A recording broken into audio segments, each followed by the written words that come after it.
अस्सलाम वालेकुम गाइस। आज आपको एक बहुत ही इंटरेस्टिंग जो है एक पहलू से रोशनास कराने जा रहा हूँ कि OLX जो कि एक बहुत ही अच्छा और बहुत एक नामवर प्लेटफॉर्म है फॉर मैनी डिफरेंट रीज़न्स।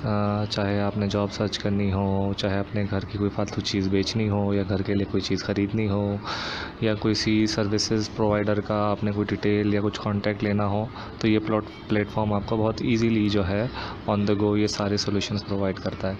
लेकिन हमारी इनोवेटिव कॉम ने जो है इसका एक और तरीका, एक और यूजेज भी निकाला है कि अपनी जो ठरक की तस्कीन है उसके लिए अब OLX इस्तेमाल होना शुरू हो गया है। मैं बताता हूँ किस तरीके से। तो ये देखिए, ये OLX पे एक ऐड डाला हुआ है, female executive secretary required for chief executive officer. ठीक है, सैलरी रेंज खैर इन्होंने जो उस वक्त इनके जहन में आया इन्होंने डाल दिया। और एक और बहुत अच्छा मीडियम व्हाट्सएप पे उन्होंने कहा कि जी हमें आप CV फॉरवर्ड कर दीजिए, तो हम जो है वो आगे फिर फर्दर जो एक ड्यू प्रोसेस होता है, बहुत सारी यानी कि मीडियम ऑर्गेनाइजेशन यही चीज़ करती हैं, क्योंकि ईमेल्स अब थोड़ा सा आउटडेट होता जा रहा है due to the WhatsApp frequent usage. तो इन्होंने भी वही खैर किया। तो अब हमने सोचा कि चलें ज़रा इनकी जेन्युइनिटी और ऑथेंटिसिटी ज़रा चेक की जाए।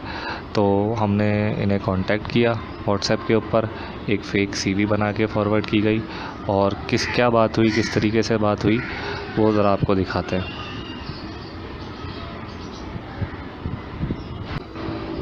तो ये देखिए, हमने खैर फिर जो है टेक्नोलॉजी सेक्रेटरी के नाम से ही ये कांटेक्ट सेव किया, यही नंबर जो वहाँ पे गिवन था, और ये हैं वो मौसूफ़ जिन्होंने ये ऐड दिया था। ठीक है, तो अब जब बात इस तरीके से स्टार्ट हुई कि आपका ऐड देखा था, CV भेजी गई, ठीक है, एक फ़ेक CV बना के, तो वहाँ से रिक्वायरमेंट आती है कि जी आपने साथ में 2 तस्वीरें भी भेजनी है जो कि डिफरेंट हो। तो जब पूछा गया पिक्चर्स फॉर, तो उन्होंने कहा कि it's a part of a CV। तो खैर 2 पिक्चर्स इन्हें भेजी गई जो कि बाद में डिलीट कर दी गई, इसलिए आपको इधर शो नहीं हो रही। तो उस पर इनका आया है कि जी ये एक पैंट शर्ट वाली तस्वीर है, ये एक्सेप्टेबल नहीं है, इसकी जगह आप शलवार कमीज़ में पिक्चर भेजें। तो खैर कमिंग टू द ट्रैक, थोड़ा सा मैं आया कि जी जॉब रोल क्या है। तो उन्होंने पूछा अभी आप करंटली काम कर रहे हैं? नहीं। मैंने बोला नहीं। उन्होंने बोला कि मुझे सेक्रेटरी की नीड है, आप इंटरेस्टेड हैं? तो मैंने फिर दोबारा से पूछा कि जॉब रोल क्या है, ड्यूटीज़ क्या है, ऑर्गेनाइजेशन क्या है। तो उसके बाद पता चलता है कि जी जो जॉब रोल है वो एडमिन वर्क और HR वर्क की है। हैवी बाइक के कोई इंपोर्टर हैं जिनका नाम शहरियार है, MBA इन्होंने ख़ुद से किया हुआ है, और इन्होंने साथ में ये भी बता दिया कि DP पर पिक्चर भी इन्हीं की लगी हुई है। तो जब पूछा कि इनका ऑफ़िस किधर है, तो उन्होंने कहा कि जी डिफेंस में है, और टाइमिंग 10 से 4 है। तो फिर मैंने इन्हें बोला कि आप जो भी रेलिवेंट डिटेल्स हैं कि टाइमिंग क्या है, वर्किंग फ्रेमवर्क क्या है, सैलरी रेंज और पर्क्स क्या हैं। तो अब जो मैसेज आया वो बहुत ही हैरानकुन था, एक एडमिन और HR वर्क के लिए, यानी कि एक असिस्टेंट के लिए।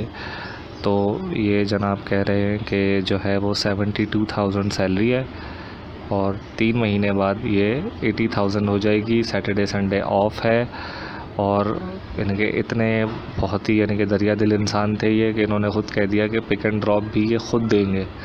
ठीक है, परमानेंट जॉब थी, टेम्प्रेरी भी नहीं थी। तो जब इस चीज़ का मैंने थोड़ा सा करा भी कि to be honest it's quite astonishing that you are offering such a great salary for this role, I am flattered. तो फिर शायद थोड़े से ये होश में आए, फिर उन्होंने बोला कि सैलरी मिनिमम 40K है। चलें, फिर भी मैं मानता हूँ कि इस वक्त हमारे अपने ऑफिस में एक लड़का है मुंज़िर, जो कि बेचारा ऑटोकैड बहुत अच्छा चलाता है, सारी कोटेशंस की वर्किंग करता है, और तकरीबन 8 से 10 घंटे का जो टाइम फ्रेम है वो देता है, और उस गरीब को 20,000 रुपये तनख्वाह मिलती है। उसी माहौल में ये बंदा 10 बजे से 4 बजे तक पिक एंड ड्रॉप के साथ 40,000 रुपये दे रहा है, बहुत अच्छी बात है। खैर फिर जो है यहाँ पर आई कॉरपोरेशन का इन्होंने नाम बताया, फिर उन्होंने मुझसे रेजिडेंस पूछने के बजाय ये ख़ुद बता रहे हैं कि ये अंचोली की तरफ रहते हैं। ठीक है, अब वो सारी चीज़ें अलग, और उसके साथ में एक ये मैसेज आप देखें कि जो है ये आपको मैं हाईलाइट भी कर देता हूँ। ये मैसेज एक बहुत ही अच्छी रिक्वायरमेंट है, यानी कि हमारे यहाँ का जो क्राइटेरिया बन गया है ऑफिसेज़ में या रिक्रूटमेंट के लिए, वो उस क्राइटेरिया में अगर आप इस चीज़ को देखें तो ये बहुत ही एक सॉलिड एडवांसमेंट है।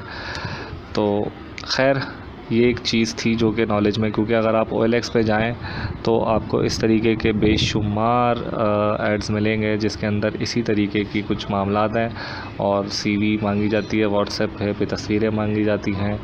और यानी कि मुझे समझ नहीं आता कि यार ठीक है भाई, ठरक है, सभी पूरी करते हैं, लेकिन यानी कि इस तरीके से बेतुकापन है।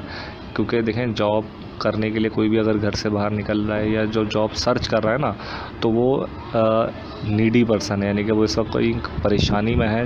कुछ लोग होते हैं कि ठीक है, ऑन जॉब रहते हुए भी जॉब सर्च कर रहे होते हैं, लेकिन 80 to 85% जो बेरोज़गार लोग जॉब सर्च कर रहे होते हैं, चाहे उसमें कोई लड़का हो या लड़की हो, तो वो उस वक्त एक थोड़ा सा परेशानी के आलम में होते हैं।